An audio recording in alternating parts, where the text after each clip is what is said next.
Apa semua jemaat Tuhan, shalom semuanya. Apa kabar saudara? Coba lambaikan tangan sekali lagi orang-orang yang luar biasa. Mari berikan sorak-sorak yang meriah bagi Kristus Yesus Tuhan. Iya, saya akan sampaikan kepada saudara tentang hidup di dalam perkenanan. Hidup saya dan saudara bukan berbicara tentang ini lagi, maksud saya ini lagi ya. How to our have favor. Bagaimana aku masuk ke ruangan ini? Enggak lagi. Kita tidak bicara kalau saudara sudah duduk di ruangan ini, saya tidak akan bertanya bagaimana bisa masuk, karena saudara sudah masuk. Tetapi yang kita perlu renungkan adalah bagaimana aku ada di dalam ini, aku kayak apa? Aku harus seperti apa? Hidupku itu seperti apa? Jadi kalau judulnya adalah hidup di dalam perkenanan Tuhan, maka saya menggambarkan perkenanan itu seperti ruangan ini. Tapi sekarang saudara sudah masuk di dalam ruangan ini. Saya tidak akan bertanya lagi, bagaimana ya kok bisa masuk? Enggak. Karena pintu sudah dibukakan dan kita sudah masuk. Tetapi yang sekarang kita perlu renungkan adalah, bagaimana ya waktu aku sudah ada di dalam, aku harus seperti apa? Kalau saudara datang dan beribadah, lalu duduk, saudara masuk, dan sekarang saudara duduk, yang dipikirkan adalah bukan bagaimana aku masuk, karena pintu terbuka. Tapi bagaimana kalau aku sudah sampai di ruangan ibadah, apa yang aku harus lakukan? Aku harus seperti apa? Waktu ada pujian, aku harus seperti apa? Waktu disuruh angkat tangan, aku harus seperti apa? Waktu disuruh fokus kepada firman Tuhan, aku harus seperti apa? Waktu diajak menyembah, aku harus seperti apa? Nah, itu yang perlu kita renungkan. Saya menggambarkan ruangan ini adalah perkenanan, dan oleh karena Yesus sudah membuka pintu dan membawa kita masuk, sehingga sekarang kita sudah masuk di dalam perkenanan Tuhan. Setuju, katakan amin. Nah, yang kita renungkan adalah, kalau begitu, aku hidup dalam perkenanan itu seperti apa? Ada dua poin yang akan saya share di kesempatan ini adalah Jesus plus nothing dan kasih karunia dan kerja. Sebelum saya masuk ke poinnya, saya mau cerita begini dulu. Saya pernah datang di satu keluarga, dan waktu saya ada di keluarga itu, semuanya diam, dua anak perempuan dan satu ibu dan suami. Mereka nggak saling nyapa, diam saja. Semuanya mukanya itu sangat tegang. Mereka tegang. Kalau biasa kita berkunjung ke rumah itu kan anak, orang tua, suami istri, mereka kan sapa, mereka say hello, mereka ceria, ada canda tawa, ada kebahagiaan bisa terasa di rumah. Benar nggak kalau saudara kunjungi ada suami istri dan anak-anak, saudara lihat, wah ada kayaknya mereka bahagia, mereka menikmati hidup ya. Tapi kalau kita masuk dan semuanya tegang, mereka tinggal di dalam rumah itu gak saling menyapa, mereka keluar masuk gak saling menyapa, sepertinya sangat begitu tidak enak. Saya bertanya kepada orang lain, kenapa ya? Lalu ada orang yang kasih input begini, itu kalau bapaknya ada, itu semuanya takut, tegang, diam. Kenapa? Karena mereka takut kalau buat sesuatu yang salah, bapaknya itu langsung ambil dan lempar keluar. Bapaknya langsung memakai kata-kata yang merendahkan, kata-kata yang menyakiti, kata-kata yang membuat sakit hati. Sehingga suami, istri dan anak-anak itu ketika bapaknya tugas pelayanan keluar berminggu-minggu, mereka boleh happy, di rumah mereka senang, bahagia, mereka bisa canda tawa, mereka bisa cerita seperti teman dan ketawa. Tapi kalau bapaknya datang, mereka semua sudah diam, tegang. Saya merasa tidak ada kebahagiaan, tidak ada damai, tidak ada kebebasan, tidak ada sukacita di dalam keluarga itu ketika bapak itu datang. Waktu saya datang, rumahnya bertulis, rumahku, surgaku. Ada papan, ada gantungan. Tapi ternyata rumahnya nggak seperti surga ternyata. Saya berdoa nggak ada keluarga yang begitu di sini. Yang bawa istri, suaminya bilang, itu bukan keluarga kita kan? Bilang sama suami gitu kan. Itu pasti bukan keluarga kita. Keluarga kita itu pasti keluarga yang bahagia. Di dalamnya ada sukacita. Setuju, katakan amin. Saya membayangkan bahwa rumah itu adalah perkenanan Tuhan, tetapi yang tinggal di dalamnya itu seperti neraka. kita itu dibawa masuk oleh Kristus Yesus Tuhan di dalam perkenanannya. Sekarang bagaimana kita hidup di dalamnya, ini yang perlu kita perlu renungkan. Harusnya waktu kita sudah masuk ke dalam perkenanan Tuhan, hidup kita itu seperti keadaan Ayub. Karena perkenanan itu seperti pagar yang tidak mengizinkan apapun kekuatan lain menjamah kalau pagar itu nggak diangkat. Saya dan saudara sudah masuk dan pintunya adalah Yesus. Gak ada yang bisa masuk lagi tanpa izin Yesus. Setuju, katakan amin. Gak akan ada apapun selain kalau Yesus bilang masuk, masuk. Atau pagarnya diangkat, angkat. Baru masuk. Persis sama dengan Ayub. Keadaannya diberkati luar biasa, hidup dalam damai, kebahagiaan. Karena Tuhan memagarinya. Nah, saya dan saudara ketika kita sudah masuk dalam perkenanan Tuhan, tinggal di dalamnya, harusnya keluarga kita lebih baik. Setuju, katakan amin. Harusnya kesehatan kita lebih baik, katakan amin. Harusnya pernikahan saya dan saudara lebih baik. Setuju, katakan amin. Harusnya keuangan kita lebih baik, setuju, katakan amin. Sekarang pertanyaan besarnya begini, bisa enggak ya? Ini adalah perkenanan, lalu kita sudah tinggal di dalam, tapi kita itu jauh dari berkat. Kita tinggal di tanah padang pasir kekeringan, padang asin, tak berpenduduk, kesepian, sendirian. Bisa enggak? Bisa apa enggak kira-kira? Orangnya di dalam perkenanan, di dalam ruangan perkenanan, tapi dia tidak mengalami hal yang baik. Seperti rumah yang tadi saya ceritakan. Bisa enggak ya? Sangat bisa, saudara. Ayatnya berkata begini, kalau kita berpikir bahwa kita akan bahagia, kita akan dapatkan semuanya dengan kekuatan kita, maka apa yang Kristus lakukan untuk kita tidak berguna. Sia-sia di terjemahan yang lain, itu percuma, sia-sia. Berarti ternyata kita itu sudah dibawa masuk, tetapi waktu kita hidup di dalamnya dengan diri kita sendiri, mengandalkan diri kita sendiri, maka percuma saja. Yang Kristus kerjakan ternyata sia-sia. Sebab itu saya ingin sharing 2 poin ini. Kalau begitu, kalau aku sudah ada dalam perkenanannya, karena Kristus telah membuka pintunya, maka aku harus seperti apa? Maka kita belajar poin yang pertama, harus percaya bahwa hubungan yang vertikal itu hanya Jesus plus nothing. Hanya Yesus, tidak ditambah dengan apapun juga. Saya kasih jawabannya langsung. Waktu saya dan saudara hidup di dalam ini, maka motivasi dari semua perbuatan kita kepada Tuhan bukan untuk supaya, tetapi karena, sehingga. Inilah yang akan membuat kita bisa menjadi orang-orang yang menikmati. Tidak seperti keluarga yang tadi saya ceritakan. Keadaannya tidak seperti itu. Bukan untuk supaya, tetapi karena. Nanti saya akan jelaskan kenapa. Saya mulai dari ayat ini, saudara bisa membaca di Alkitab saudara ayat sebelumnya atau ayat setelahnya. Tapi saya potong beberapa ayat untuk menjelaskan kenapanya. Seperti telah tertulis, tidak ada yang benar, seorang pun tidak ada satu orang pun yang punya pengertian, tidak ada satu orang pun yang mencari Tuhan, semua orang sudah menyimpang, tidak ada satu pun yang berguna, semua orang tidak berbuat kebaikan, tidak satu pun.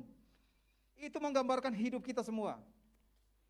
Itu keadaan kita sebelumnya. Tidak ada satupun yang baik, Alkitab berkata seorang pun tidak. Tetapi Yesus membuka pintunya dan membawa kita masuk ke dalam perkenanan Tuhan. Waktu dia sudah membawa kita dengan harga yang mahal itu tinggal di dalam, maka apa yang kita lakukan tidak berbicara tentang, bukan untuk supaya, tetapi karena, harusnya begitu. Sehingga kita ini hidup di dalam berkat-berkatnya Tuhan. Ini secara vertikal. Kalau saya bisa bertanya kepada saudara ya, coba renungkan ya. Kenapa ya saudara beribadah? Kenapa saudara menabur? Kenapa saudara berdoa, berpuasa? Kenapa saudara melayani? Apalagi bawa persepuluhan, melakukan segala sesuatunya untuk Tuhan. Kenapa ya? Coba saya tes. Ada yang berkata begini, supaya aku diberkati. Agar supaya aku diberkati. Kenapa aku beribadah? Karena kalau tidak, aku nanti masuk neraka. Aku nanti dihukum di neraka. Kenapa aku harus menabur? Supaya aku diberkati Tuhan. Kenapa harus beribadah? Supaya aku tidak kena kutuk. Ini dia sudah tinggal di dalam perkenanan Tuhan.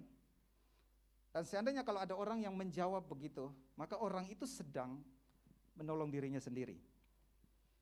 Kita sedang menolong diri kita sendiri. Kita sedang bergantung kepada perbuatan kita sendiri. Kita sedang mencintai diri kita sendiri.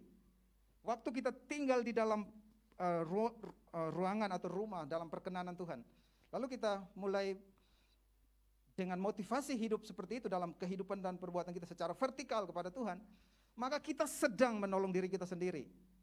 Kita tidak mencintai Tuhan. Saya pernah bicara tentang ini. Ada teori yang namanya summum bonum, kebaikan tertinggi. Ini seorang filsuf Yunani kuno. Dia berkata begini, kebaikan itu harus dilakukan demi kebaikan itu sendiri. Jika kebaikan itu tidak dilakukan demi kebaikan itu sendiri, maka itu bukan kebaikan. Bingung ya? Kebaikan harus dilakukan demi kebaikan itu. Kalau kebaikan itu tidak dilakukan untuk kebaikan itu sendiri, maka itu bukan kebaikan. Itu enggak baik. Ada orang yang berbuat baik karena memang dia ingin berbuat baik kepada orang itu. Tapi ada orang yang berbuat baik karena dia merasa kalau saya enggak berbuat baik, orang itu berbuat baik, masa saya enggak berbuat baik. Saya kasih contoh begini ya. Saya kemarin ulang tahun, terima kasih yang sudah antar kue. Nah, ibu-ibu sudah antar kue, sudah antar apa namanya, karangan bunga gitu. Lalu karangan bunganya itu ada gambar-gambarnya, itu bukan ditaruh bunga, saudara, dimasukin uang gitu kan, diletakkan di atas meja. Anak perempuan saya berkata, wah kita kaya. Saya berkata, ya kita kaya. Untuk sementara ini kita kaya. Namanya anak-anak. Terima kasih untuk yang sudah mendoakan, mengucapkan dan mengirim makanan dan bunga. Saudara melakukannya karena diri saya. Itulah kebaikan. Tapi seandainya ada orang yang berkata begini, itu loh Pak Yanto ulang tahun, masa kamu enggak kasih sesuatu? Dia sudah tahu, tapi ada temannya yang ngomong, Pak Yanto ulang tahun, masa kamu enggak kasih sesuatu? Kami loh kasih. Lalu orang itu berkata, oh iya ya, aku juga diberkati, aku juga bisa kasih. Lalu dia berbuat baik kepada saya. Perbuatan baik kepada saya itu bukan motivasinya diri saya, bukan. Tapi karena ada orang yang ngomong, oh iya kalau aku enggak kasihkan rasanya gak enak, kan aku juga diberkati. Motivasinya, kebaikannya bukan saya, tapi karena temannya. Maka itu bukanlah disebut dengan kebaikan. Dan saudara sudah masuk ke dalam perkenanan Tuhan. Karena kita dulu tidak mencari Tuhan, Tuhan yang mencari kita, membawa kita masuk. Lalu waktu kita hidup di dalam perkenanan secara vertikal, kita melakukannya untuk supaya diri kita, maka itu bukanlah kebaikan. Kita sedang menolong diri kita sendiri. Saya mau sampaikan kepada saudara, ini bukanlah Injil yang sesungguhnya. Injil yang sesungguhnya adalah ketika Tuhan sudah bawa kita masuk, maka semua yang kita lakukan itu hanya motivasinya karena kita mengucap syukur. Setuju, katakan amin. Saya dan saudara melakukannya karena mengucap syukur. Makanya kita itu berjalan dari iman ini kepada iman. Dari anugerah kepada anugerah. Baru hidup kita itu berjalan dari berkat yang satu kepada berkat yang lain. Jalan dari kemuliaan yang satu kepada kemuliaan yang lebih besar lagi. Setuju, katakan amin. Ayat firman Tuhan berkata begini, terkutuk orang yang mengandalkan manusia dan mengandalkan kekuatannya sendiri. Dia seperti belukar di padang pasir, hidup di tempat yang kering, di padang belantara. Orang itu sedang mengandalkan dirinya untuk menolong dirinya. Secara vertikal, maka orang ini adalah orang yang tidak diberkati. Walaupun dia ada tinggal di dalam rumah yang disebut dengan perkenanan Tuhan. Saya sudah ngomong di beberapa minggu yang lalu, kalau kita sedang mengandalkan diri kita, maka kita akan menjadi orang yang kecewa dan pergi meninggalkan Tuhan. Ada seorang yang cerita kepada saya beberapa tahun yang lalu, seorang anak Tuhan, hamba Tuhan, dia berkata begini, saya pernah dilarikan uang saya itu 1 miliar. Wah, banyak itu. Iya. Tapi puji Tuhan, saya itu sudah kenal Yesus. Saya sudah tahu Injil. Kalau tidak, saya itu sudah jadi kecewa dan saya tinggalkan Tuhan. Dia tidak mengandalkan dirinya, tapi dia sedang mengandalkan Tuhan. Diberkatilah orang yang mengandalkan Tuhan dan berharap kepada Tuhan. Setuju, katakan amin. Diberkatilah orang yang tidak menolong dirinya dengan perbuatannya. Saya kalau pakai terjemahan bahasa langsungnya begitu. Secara vertikal, kita hanya perlu Yesus plus nothing. Tidak perlu ditambah dengan apapun. Setuju, katakan amin. Inilah kalau saya berkata, ketika kita punya motivasi dalam kehidupan kita begitu, kita adalah orang-orang yang diberkati. Waktu musim panas datang, daun-daunnya tetap hijau. Tidak khawatir pada masa kekeringan. Dan pasti tidak akan berhenti menghasilkan buah. Yang setuju katakan amin. Sebab itu orang yang bergantung kepada iman dari Yesus, keadaan goncang sekalipun, dia tetap percaya, Tuhanku sudah menyelesaikan semua di atas kayu salib. Pasti akan ada pertolongannya tepat pada waktunya. Amin. Nah, itulah sebabnya kalau saya kemarin bagi, waktu kita di dalam perkenanan lalu kita mulai dengan kekuatan kita sendiri, kita ini jatuh di bidang kutuk, bagian terkutuk. Tapi waktu kita ada dalam anugerah dan kita mulai mengandalkan Kristus Yesus Tuhan, maka kita menjadi orang yang diberkati Tuhan.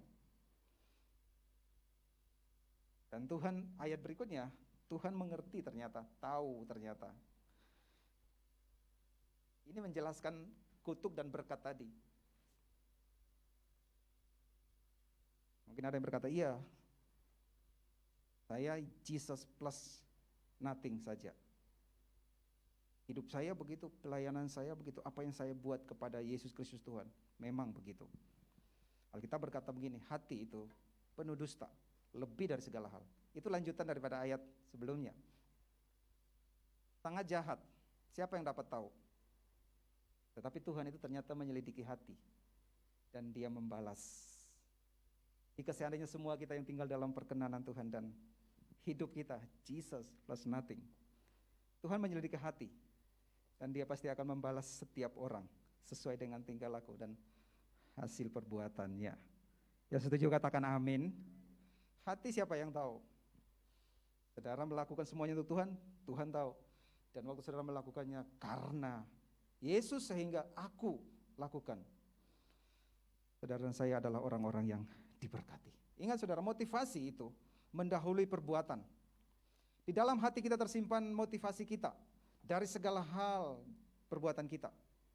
Apakah ini saudara, karena Yesus sehingga aku melayani Tuhan, karena Yesus sehingga aku menabur untuk Tuhan, karena Yesus sehingga aku berdoa, karena Yesus sehingga aku beribadah, atau upaya perbuatanku sehingga Tuhan, atau upaya perbuatanku supaya Tuhan. Di dalam hati kita tersimpan motivasi itu. Ada orang berkata begini, saya itu perlu membuat Tuhan itu berbelas kasihan kepada saya. Saya harus membuat diri saya itu sakit dan menderita supaya tangan Tuhan itu dibelokkan kepada saya. Gak bisa. Tanpa iman gak bisa. Perbuatan kita tidak bisa membelokkan tangan Tuhan untuk berbelas kasihan kepada semua kita. Hanya ada satu, oleh iman daripada Yesus Kristus Tuhan. Tuhan berbelas kasihan kepada semua kita. Setuju katakan amin. Sebab itu karena Yesus sehingga kita bisa ada dan beribadah hari ini. Ini adalah orang-orang yang diberkati. Tapi mungkin ada yang berkata begini, kalau begitu Yesus ditambah dengan upayaku, kan lebih baik tuh. Kalau Yesus plus nothing kan kurang kuat. Jesus plus upayaku untuk membelokkan hatinya. Tuhan pernah menegur jemaat di Laodikia. Dia berkata begini, aku mengetahui semua perbuatanmu.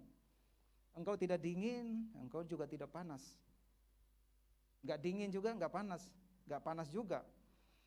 Akan lebih baik kalau engkau dingin atau engkau panas. Akan lebih baik kalau engkau pilih salib atau pilih perbuatanmu sendiri untuk Tuhan menggerakkan sesuatu kepada kita.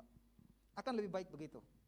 Tapi seandainya engkau campur salib Jesus plus nothing, Jesus dengan salib ditambah dengan upaya diri kita, agar supaya, maka Alkitab berkata, aku akan segera memuntahkan engkau dari mulutku.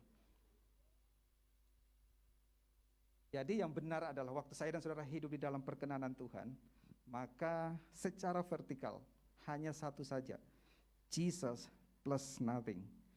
Maka kita adalah orang-orang yang diberkati, pasti diberkati Tuhan. Setuju? Katakan amin. Saya percaya saudara, keluarga saudara, ketika secara vertikal kita hidup di dalam perkenan Tuhan, Jesus plus nothing, maka kita tidak seperti keluarga itu tadi, tidak di dalam ketakutan, tidak di dalam kecemasan, tidak di dalam kekhawatiran. Kita berkata diberkatilah orang yang mengandalkan Yahweh. Ia akan seperti pohon yang ditanam di tepi di dekat air, yang akan merambatkan akar-akarnya ke sungai, yang tidak akan takut ketika panas datang, dan daun-daunnya tetap hijau, yang tidak khawatir pada masa kekeringan, dan tidak akan pernah berhenti menghasilkan buah. Itulah kehidupan saya dan saudara dalam perkenanan Tuhan. Setuju? Katakan amin. Jangan dicampur dua-duanya, saudara. Waktu kita campur, Alkitab berkata, Tuhan akan memuntahkan kita. Ada dua tempat yang ada Yesus di sana. Yesus ada di sana. Tapi di sana tidak terjadi mujizat. Gak terjadi mujizat. Walaupun ada Yesus di sana. Yang pertama itu tempat asalnya Yesus, Nazaret. Gak ada mujizat di sana. Alkitab menuliskan hanya ada satu mujizat kecil. Tapi selebihnya tidak ada satupun mujizat yang signifikan terjadi di sana. Bait suci Yerusalem pun begitu. Yang berkumpul orang-orang beragama. Tidak ada satupun mujizat terjadi di sana. Kenapa tidak terjadi sesuatu di sana? Karena orang-orang di sana sedang mengandalkan kekuatan mereka. Mengandalkan diri mereka sendiri. Padahal yang benar adalah diberkatilah orang yang mengandalkan Tuhan. Waktu saya dan saudara hidup, Tuhan itu menyelidiki motivasimu ketika saudara beribadah, ketika saudara melakukan segala sesuatu untuk Tuhan. Dan waktu saudara melakukannya dengan benar di dalam perkenanan Tuhan, maka itulah waktunya kita diberkati Tuhan. Setuju? Katakan amin. Sebab itu lakukan segala sesuatu dengan Jesus plus nothing. Waktu kita berdoa, Tuhan mengajar kita begini, oleh karena itu aku berkata kepadamu, apa saja yang kamu minta dan doakan, percayalah bahwa kamu sudah menerimanya. Percayalah bahwa kamu sudah menerimanya. Berarti ada sesuatu yang sudah selesai di sana. Siapa yang menyelesaikan bagi kita? Tuhan, aku minta sembuh. Aku sudah sembuh. Siapa yang buat kita sembuh? Kita sedang bergantung kepada siapa? Upaya kita? Atau kita sedang bergantung kepada siapa? Kepada Yesus Kristus Tuhan. Setuju? Katakan amin. Percaya bahwa, saya kemarin berkata, ketika Yesus menyelesaikan semuanya di atas kayu salib, maka semua hal yang baik itu sudah tersedia bagi kita. Kita hanya perlu bergantung kepada Yesus Kristus Tuhan. Maka hal itu akan terjadi kepada kita. Saya mau gambarkan begini, ada dua orang saja. Yang satu masuk di dalam perkenanan Tuhan dan hidup di dalam kebenaran. Yang satu sedang berusaha untuk masuk dan berupaya dengan kekuatannya. Yang satu berkata begini, aku ingin berdoa, aku ingin berpuasa, aku ingin membuat diriku supaya Tuhan berbelas kasihan dengan perbuatanku. Kalau doa puasa kurang, aku akan mencoreng-coreng diriku supaya Tuhan itu kasihan dengan aku dan dia membelokkan tangannya kepadaku. Ini orang yang pertama. Orang yang kedua dia berkata begini, aku berdoa dan aku berpuasa karena aku percaya Kristus Yesus telah menyelesaikan semuanya di atas kayu salib. Bukan aku, tapi dia. Tapi yang satu berkata, enggak, aku berdoa berpuasa supaya Tuhan itu berbelas kasihan. Dia melihat aku, dia melihat rengekanku, dia melihat penderitaanku, perbuatanku maksud saya, dan dia akan berbelas kasihan kepadaku. Mana yang dijawab oleh Tuhan? Mana yang pulang dan diberkati, dibenarkan Tuhan? Ada dua orang yang berdoa. Yang satu, Tuhan, aku enggak sama seperti dia. Aku berdoa, berpuasa 1 minggu 2 kali, bawa persepuluhan. Aku tidak seperti pemungut cukai itu. Lalu yang pemungut cukai datang berkata, Tuhan, kasihani aku orang berdosa. Mana yang pulang dan dibenarkan? Yang satu mengandalkan kebenaran perbuatannya, atau yang satu yang mengandalkan belas kasihan Tuhan? Yang dibenarkan? Yang mengandalkan apa yang Kristus kerjakan baginya, dia mendapatkan belas kasihan. Kita berpikir Tuhan itu seperti bapak dengan anaknya. Tadi bapaknya berkata enggak bisa, tapi anaknya nangis dan guling. Bapaknya berkata, oh kalau gitu bisa. Nah kita berpikir Tuhan kayak gitu. Enggak, Tuhan kita tuh enggak kayak gitu. Caranya bukan gitu. Hanya satu caranya, iman daripada Kristus Yesus Tuhan. Ketika percaya bahwa kita sudah menerima, siapa yang kerjakan? Yesus. Maka hal itu terjadi bagi kita. Yang setuju katakan amin. Sebab itu secara vertikal, Jesus plus nothing. Nah sekarang yang kedua, poin yang kedua. Di dalam perkenanan Tuhan, yang kedua itu saya harus seperti apa ya? Yang kedua secara horizontal, anugerah harus ada kerja. Waktu kita sudah terima anugerah, maka yang kedua adalah kita mulailah bekerja, saudara. Saya pakai ayat ini saja, minggu yang lalu, minggu yang pertama, minggu yang kedua. Karena anugerah Elohim ada, namun karena anugerah Elohim, aku ada seperti yang aku ada. Dan anugerahnya kepadaku tidak sia-sia, sebaliknya, aku telah bekerja keras, lebih daripada mereka semua. Tetapi bukan aku, melainkan anugerah Elohim yang ada bersamaku. Anugerahnya tidak sia-sia, malah anugerahnya itu membuat aku bekerja lebih keras. Dia sudah dapat anugerah, dan anugerahnya membuat dia bekerja. Ada orang yang salah mengajarkan Injil. Memang saya selalu mengajarkan tentang vertikal saja. Tapi ada orang yang campur. Ada orang yang hanya horizontal saja, tanpa ada vertikal. Tapi kita perlu ingat juga saudara bahwa kita itu masih injak bumi. Sehingga kita perlu yang horizontal.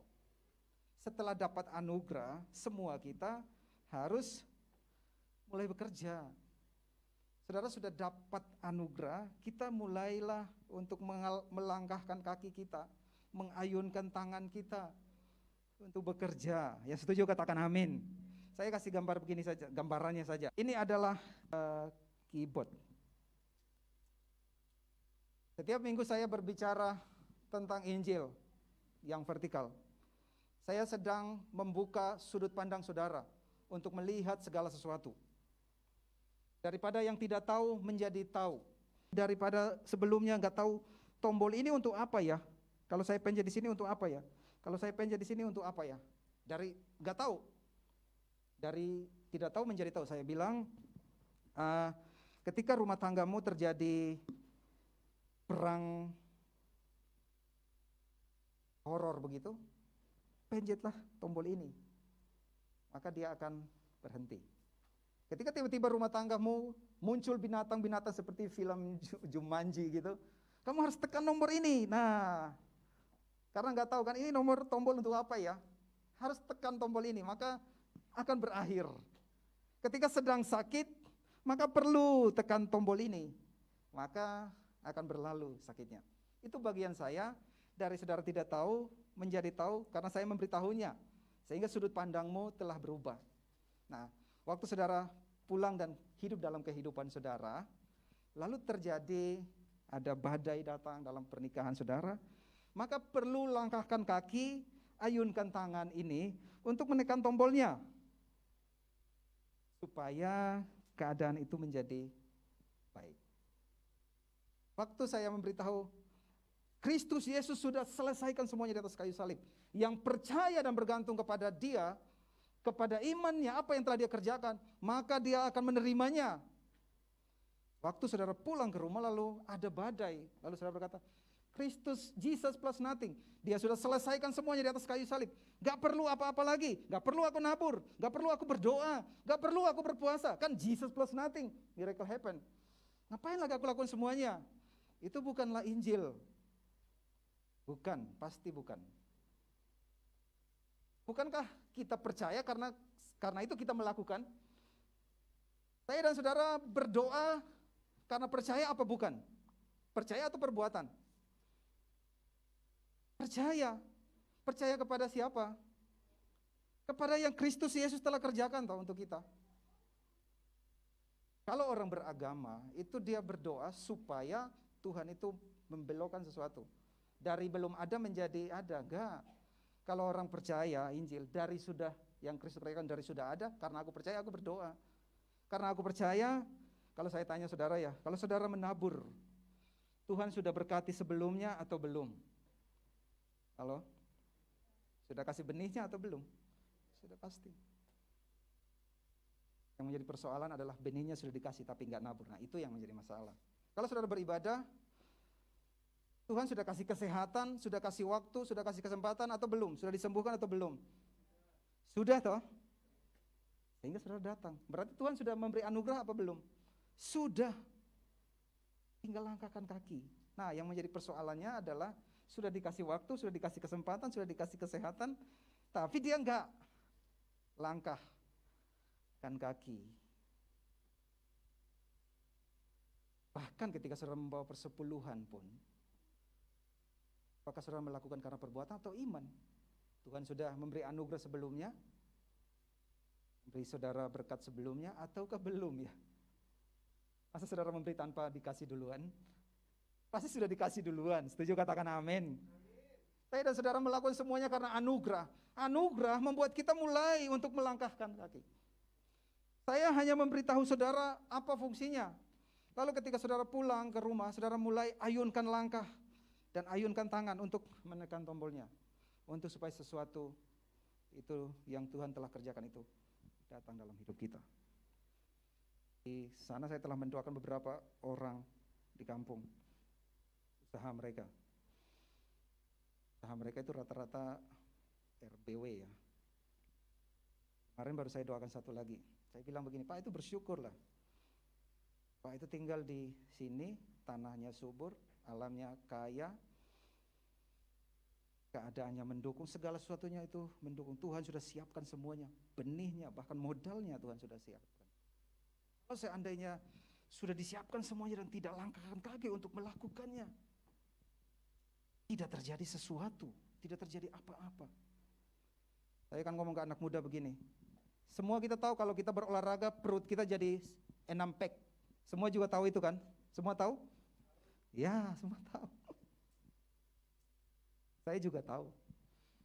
Tapi kalau tahu saja dan berhenti di situ, bisa nggak jadi 6 pack?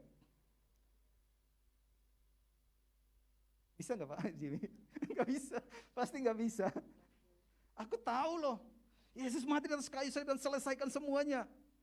Aku tahu loh. Kalau cuma tahu di situ saja, bisa nggak sesuatu terjadi? Nggak bisa loh. Jangan lupa, kita tuh masih injak bumi, sehingga ada ini. Kecuali seperti orang yang samping Tuhan Yesus, yang sudah endingnya. Tuhan, kalau engkau jadi raja, ingat aku. Ya sudah, gak buat apa-apa lagi, karena dia sudah langsung pergi. Tapi waktu dia masih dikasih hidup, dia harus langkah, ayunkan kaki, tekan tombolnya, dan mujizat mengalir dalam hidup kita. Yang setuju katakan amin. Saya mendorong semua yang dapat Injil anugerah. Secara vertikal, kita mengandalkan Jesus plus nothing. Tapi secara horizontal, kita sudah dapatkan anugerah. Bayangkan kita sudah dapatkan anugerah, dapatkan semuanya, lalu sekarang saya dan saudara masih hidup dan kita berkata sudah selesai, gak lakukan apa-apa. Gak perlu berdoa, gak perlu beribadah.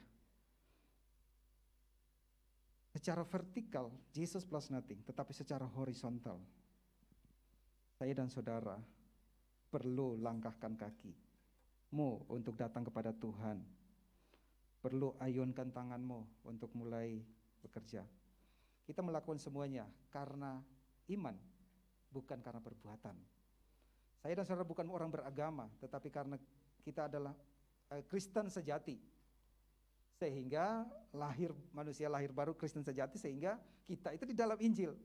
Kalau orang beragama, dia akan melakukan segala sesuatu untuk mengubah tangan Tuhan. Tetapi Kristen sejati, dia tahu tangan Tuhan telah terbuka, sehingga dia percaya dan dia melakukan sesuatu. Berbeda. Dia melakukan sesuatu untuk mengubah tangan Tuhan, berbeda dengan dia percaya tangan Tuhan terbuka sehingga dia melakukan sesuatu. Itu berbeda. Orang beragama mengandalkan kekuatannya sendiri agar supaya Tuhan melakukan sesuatu. Maka Alkitab berkata, dia adalah orang yang terkutuk. Tetapi yang diberkati adalah orang yang mengandalkan Tuhan. Apa yang kita andalkan? Yang kita andalkan adalah yang Kristus Yesus telah kerjakan bagi kita. Makanya waktu kita berdoa, percaya kita sudah menerimanya. Siapa yang mengerjakan? Kristus Yesus. Maka hal itu akan terjadi bagi saya dan saudara. Yang setuju katakan amin. Ingat, saya kasih satu kata motivasi terakhir. Keberhasilan kita itu tidak jauh dari mencoba dan berhasil. Saya ngomong di jemaah di kampung, keberhasilan itu tidak jauh dari situ.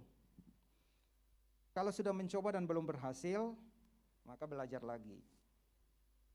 Kita hanya ada di rule itu. Dan kalau sudah belajar, pasti berhasil bersama dengan Tuhan Yesus. Setuju katakan amin. Saya dan saudara, keberhasilan tidak jauh dari itu. Mencoba dan berhasil. Gak ada lagi cara lain. Sebab itu jangan berhenti sebelum mencoba, atau jangan tidak melangkah dulu sebelum mencoba, saudara.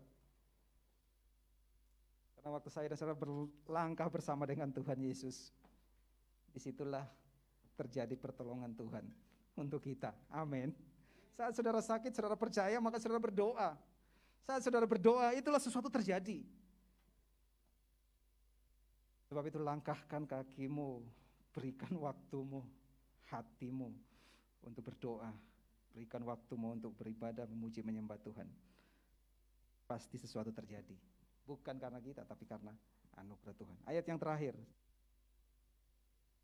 Tetapi dia berkata, jauh lebih diberkati lagi orang yang mendengarkan firman Elohim dan melakukannya. Semua kita tahu, seperti tadi saya bilang, kalau tahu olahraga itu bikin tubuh sehat. Tapi kalau cuma tahu di situ, tidak sehat. Ada orang yang ngomong begini, kan Yesus sudah menyelesaikan semuanya, makan sembarangan saja. Sudah dibilang, jangan makan pedas, nanti kamu sakit mah. Enggak. Kan darah Yesus bisa menyembuhkan. Darah Yesus sudah menguduskan semuanya. Jangan makan garam, kamu darah tinggi. Enggak. Darah Yesus lebih tinggi. Jangan makan gula banyak, kamu gula darah. Enggak. Darah Yesus lebih manis. Keluarga hancur, kesehatan hancur, keuangan hancur, rumah tangga hancur. Dia lari datang kepada Yesus. Tuhan Yesus katanya, Jesus plus nothing, mujizat terjadi. Tolong aku. Ingat, kalau engkau gak tolong aku tidak akan jadi orang Kristen lagi. Amin. Dia pulang, tidak terjadi sesuatu. Dia kecewa dan dia tinggalkan Tuhan. Kita berpikir seperti itu hubungan kita dengan Tuhan. Tidak seperti itu. Secara horizontal, saya dan saudara masih hidup, dapat anugerah.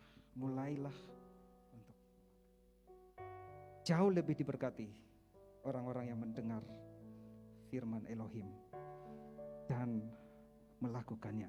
Yang setuju katakan amin.